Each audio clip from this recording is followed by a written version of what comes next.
I named my newborn daughter after my late grandmother instead of my mother-in-law, and it triggered a massive outburst from her.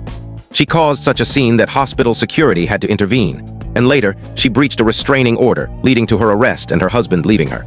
2 weeks ago, I welcomed my first child, a beautiful girl. My husband and I chose to name her after my grandmother, who passed away last year and was a profound influence on my life. We settled on the name Elise, inspired by my grandma Elizabeth, which holds deep meaning for me. My mother-in-law, Janet, had been dropping strong hints throughout my pregnancy that we should name the baby after her.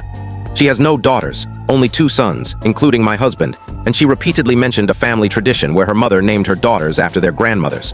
We never committed to this idea. In fact, my husband and I had privately decided to honor my grandmother long before the birth. To avoid external pressure, we kept the name a secret until our daughter arrived. When Janet visited us in the hospital the day after I gave birth, we introduced her to baby Elise. Initially, she just muttered a disappointed "oh" and fell silent. We anticipated she might feel a bit let down, but we were unprepared for what followed after a brief pause.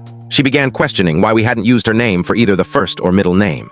My husband calmly explained that we had chosen Elise months earlier. That's when Janet's demeanor shifted dramatically. Her voice grew louder as she claimed we had promised to name the baby after her, which was completely untrue. She had assumed it, but we never agreed. I gently told her we understood her disappointment, but clarified that we never made such a promise, and that naming our child was our decision.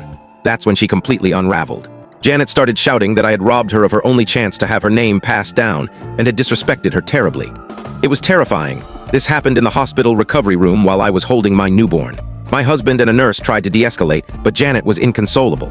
She screamed that I had done this to spite her, that I owed her for all she'd done for us, and that my grandmother wasn't even alive to care, which was a vicious remark. My husband sternly told her to stop and leave if she couldn't calm down.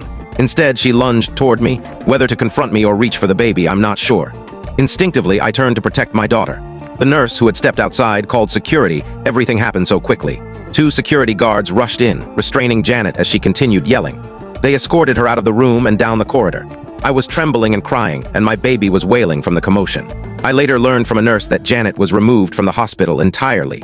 Because she kept shouting even in the hallway, my husband initially followed them, but returned to comfort me once she was gone.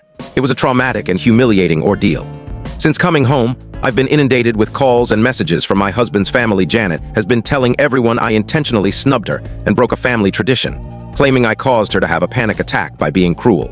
Some relatives, like an aunt and a few cousins, suggested we should have used Janet's name as the middle name to avoid conflict, or that we should have let her outburst slide because she was emotional.